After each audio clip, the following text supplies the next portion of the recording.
And this, my mother said, pointing right at me while I poured her wine, is just our housekeeper's niece. She's filling in tonight. She did not even look me in the eye. She just snapped her fingers near my face. Faster. And keep your head down. The help shouldn't distract from the business. I stood there in a cheap black server's uniform and a paper mask, pouring a $500 bottle of wine for my own parents and sister in my childhood dining room. They were not just ignoring me. They had completely erased me. To the wealthy lawyer sitting across the table, I was a stranger. To my family, I was just a prop they could use to look rich. But as I refilled the lawyer's glass, he gave me a tiny, almost invisible nod. My family saw a servant. We saw a target. Before I tell you what they signed while I was pouring that wine behind a mask, drop a comment and let me know where you're listening from and what time it is for you right now. I want to see how far this story travels. The kitchen door swung shut behind me, muting the laughter from the dining room. I leaned against the stainless steel counter, taking a breath that smelled of roasting garlic and expensive hypocrisy. My name is Nora. I am 28 years old.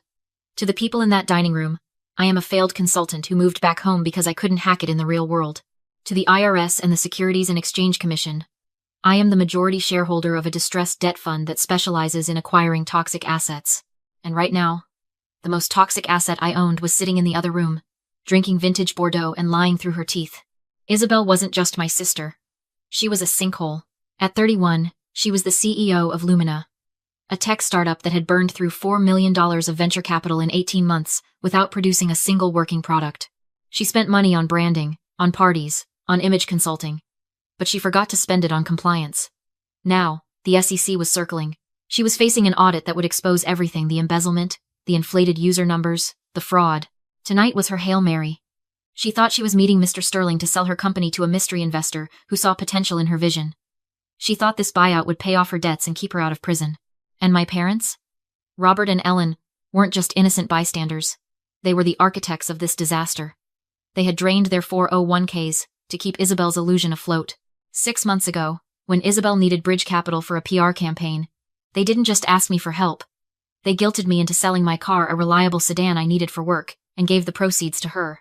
Family sacrifices for family, my father had said, taking the check from my hand without even looking me in the eye. I picked up the tray of appetizers, arranging the smoked salmon with mechanical precision. For years, I tried to understand why they treated me this way. Why was Isabel the golden idol and I the sacrificial lamb? It wasn't until I started auditing companies that I understood the family dynamic was no different from a corrupt corporation. It wasn't hate. It was consumption. A toxic family is a cannibalistic nest. They don't want the scapegoat to leave, they need her to stay. They need someone to be the failure so the golden child can shine brighter by comparison. They break your legs so they can complain to the neighbors that you can't walk. And then they demand you carry them on your back because family helps family. They forced me to serve tonight not because they couldn't afford a waiter, though they were broke, but because they needed to establish the hierarchy before the big deal. They needed me on my knees so Isabel could feel tall enough to negotiate. I looked at my reflection in the oven door. The black uniform, the mask. They thought they had broken me. They didn't realize that while they were playing house, I was buying the mortgage. I picked up the tray. It was time to go back out there. They were waiting for a savior to walk through the door and write them a check. They didn't realize the savior was already in the room, and she wasn't writing checks. She was collecting receipts. I walked back into the dining room carrying a heavy silver tray of roast duck. The smell of the rich glaze made my stomach turn. Not because I wasn't hungry, I hadn't eaten since breakfast, but because the air in the room was thick with lies. I moved around the table like a ghost. I placed the platter in the center, careful not to let the serving spoon clink against the china. My mother didn't acknowledge me, but as I leaned in to pour water into her crystal goblet, she drove her heel hard into my shin under the table. It was a sharp, practiced kick. A reminder. You are invisible. Do not mess this up. I didn't flinch. I just filled the glass and stepped back into the shadows near the sideboard, clasping my hands behind my back. From my vantage point, I had a perfect view of the performance. The user growth has been exponential, Isabel was saying, leaning forward, her eyes wide and earnest. She was good at this. She had charmed venture capitalists out of millions with that same look. We're currently sitting at 500,000 active monthly users, and our retention rate is industry-leading. I kept my face blank behind the mask. I knew the real numbers.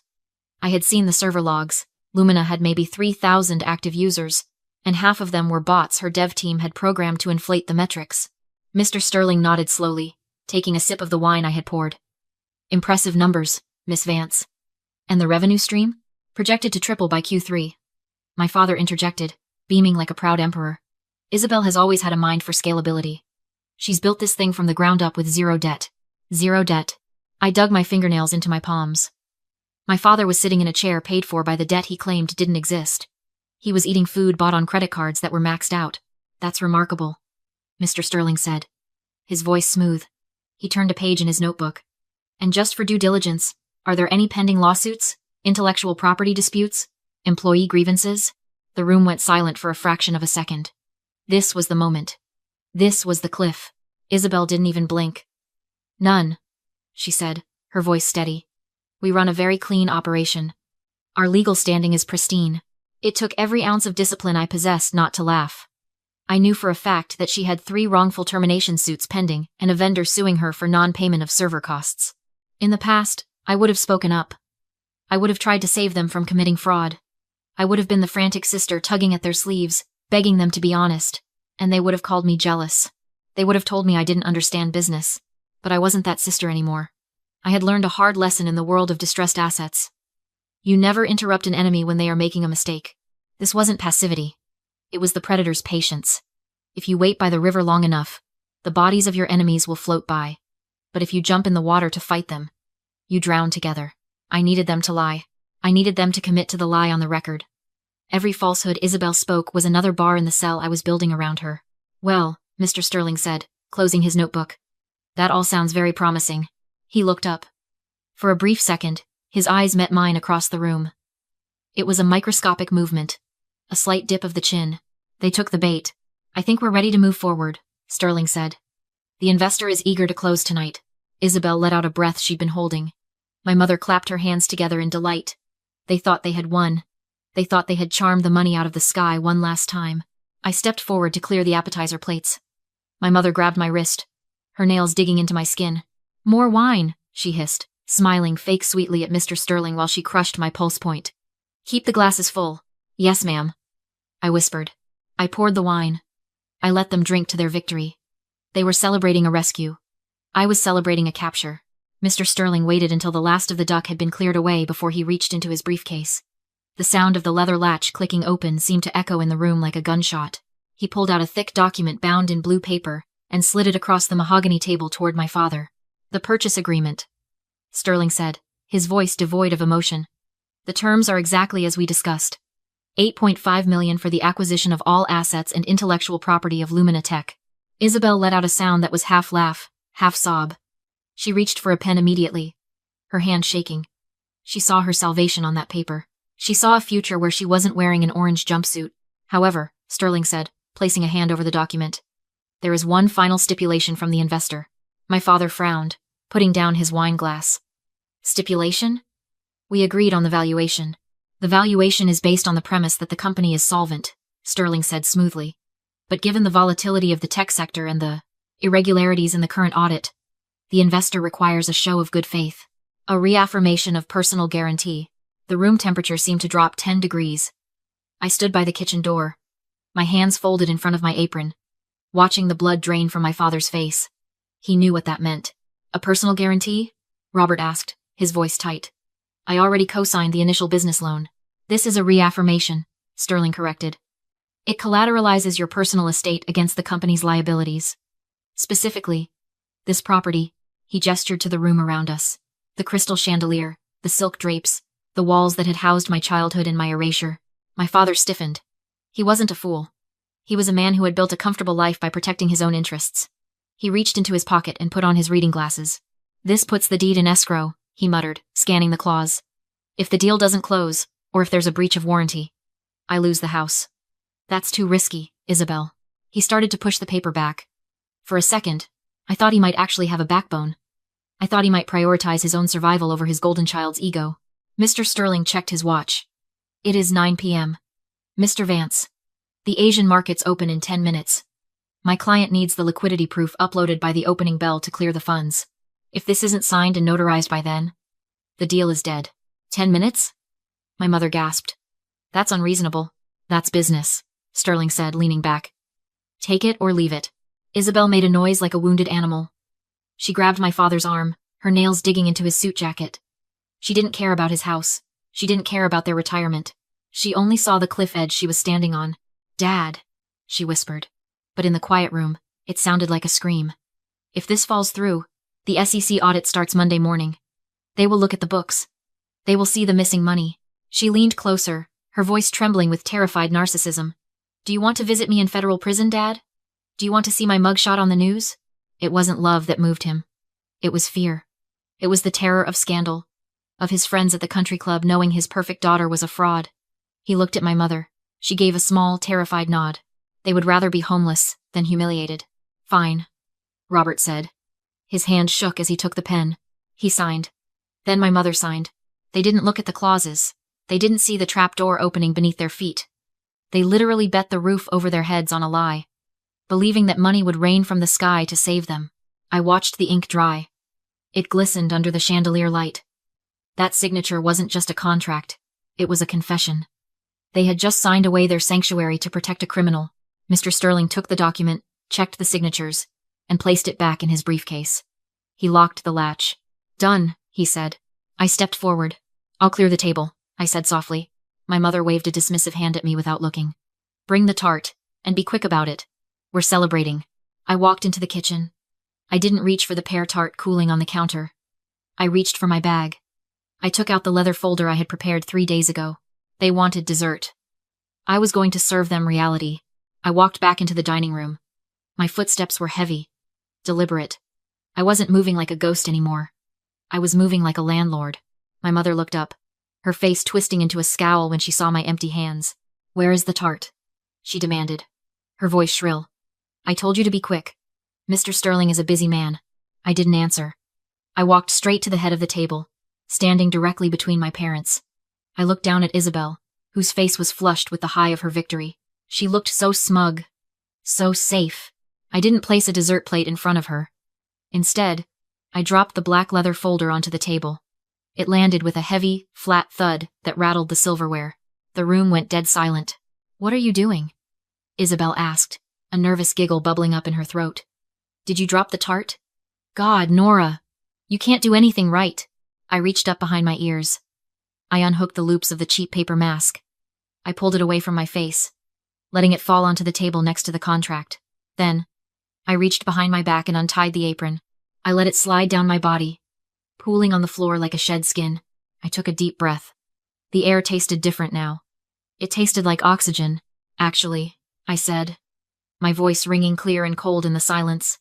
"I don't think we'll be having dessert. We need to discuss the default." My father stood up, his face reddening. "Nora, have you lost your mind? Put that apron back on and get into the kitchen before I—" "Sit down, Robert," Mr. Sterling said. He didn't shout. He didn't have to. The authority in his voice was absolute. He stood up, buttoned his suit jacket, and turned to face me. He gave me a respectful nod, the kind you give to a peer, not a servant. "The floor is yours, Miss Vance," Sterling said. Isabel looked between us, her eyes wide and confused. "Mr. Sterling? Why are you talking to her? She's nobody. She is the investor," Sterling corrected her. I rested my hands on the back of my father's chair. "That's not entirely accurate," I said, looking straight into my sister's eyes. "I'm not an investor, Isabel. Investors buy equity. They buy a piece of the future. I run a distressed debt fund. I buy the past." I opened the leather folder. Inside wasn't a check. It was a stack of transfer documents, stamped and certified by the bank 3 days ago. "You defaulted on your commercial loans 6 months ago," I said, flat. "The bank was set to foreclose next week. They sold the debt to me for pennies just to clear it off their books. I own your loans, Isabel, every dollar of the $12.5 million. "That's a lie," she breathed, gripping the table. "You're broke. You sold your car." "I sold my car to pay for your vanity," I corrected. "My fund is fine." I tapped the blue document in the center of the table, ink still fresh. "And thanks to the personal guarantee you just signed," I said, looking at my parents. "I don't just own the company's assets. I own the collateral." My mother's hand flew to her throat. "What collateral?" I stared at the life they built while erasing me. "This house," I said. "I own this house. And since the company is insolvent, I'm calling the debt due. Now." The room snapped into chaos. My father slammed the table, spilling his wine across the cloth. "You can't do that," Robert bellowed. "I didn't read it, you tricked us." Isabel lunged, grabbing the contract and ripping at the signature page like destroying paper could erase reality. "It's not valid," she shrieked. "You're a fraud, Nora." I didn't move. I watched her like an auditor watching a crash. "Mr. Sterling," I said. "Already digitized and uploaded," Sterling replied without looking up. "The paper copy is ceremonial. The e-signature was verified the second your father's pen lifted." Isabel froze, torn paper limp in her hand. For the first time, she saw me not as a sister to bully but as a wall she couldn't climb. "Why?" she whispered, shaking. "I'm your sister, and I was your employee," I said. "Unpaid, undervalued, and based on the server logs I pulled while you bragged about your clean operation, I now own a company that inflated its user base by 400%. I stepped behind my mother, who was trembling like pearls could protect her. "You lied to the investor," I continued. "You claimed there were no pending lawsuits. That violates the material adverse effect clause. It voids the equity buyback and triggers the personal guarantee immediately." I leaned close to her ear. "You introduced me as the housekeeper's niece. Told me to keep my head down so the help wouldn't distract from business." I straightened. "Business is concluded. I faced my father. Because I own the debt and you pledged this house to cover it, I'm foreclosing. You have 30 days to vacate." My mother broke down. "This is our home. We raised you here." "You didn't raise me," I said. "You housed me and charged me for it with cruelty. Now I'm charging you back. Market rate." My father sagged like the air left him. But Isabel's eyes flicked to her purse, calculating. Her tears stopped instantly. "You think you've won?" she sneered, yanking out her phone. "You bought paper debt. That doesn't control me." My father reached for her, confused. "Isabel, what are you doing?" "I'm burning it down," she hissed. "I still have admin access. You want the company, Nora?" "Fine." She smiled, pure malice. "There's $200,000 left in liquidity. I'm wiring it to a Cayman Shell account right now. You'll own nothing but dust." My mother gasped. "Isabel?" "No. Watch me." She jabbed the screen. "Send." She waited for me to panic. I checked my watch. "I was hoping you'd do that," I said. Her smile cracked. She looked down again, then paled.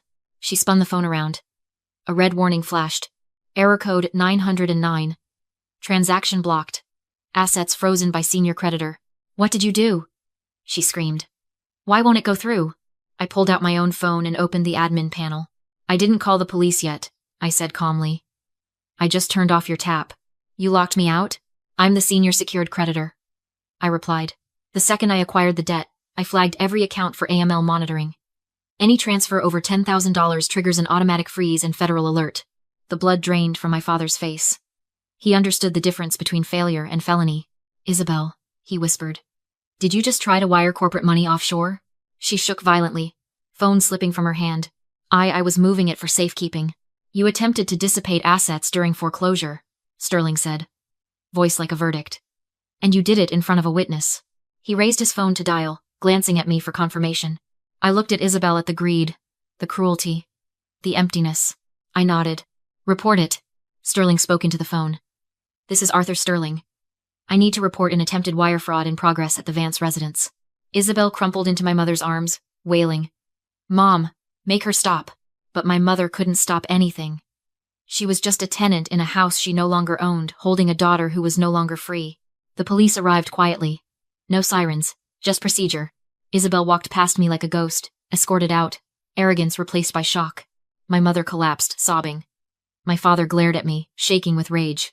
"You destroyed this family," he spat. "We're your blood." I paused at the doorway and looked at him for the last time. "You're right," I said. "Family doesn't treat their daughter like a servant. I didn't destroy this family, Dad. I just foreclosed on it." Outside, Sterling waited by the town car. "Miss Vance," he said softly, opening the door. "It's an honor to finally work with the boss." I got in. I checked my banking app, my balance lower than yesterday. Buying the debt cost millions. But in the assets column, the truth was clear. I owned the debt. I owned the house. I owned my freedom. On the seat beside me lay the black apron, the uniform of my humiliation. I rolled down the window and threw it into the night. I didn't look back. I looked forward at the city lights, at the future I bought with their greed. If you've ever had to buy your way out of a toxic family, tell your story below. You aren't alone.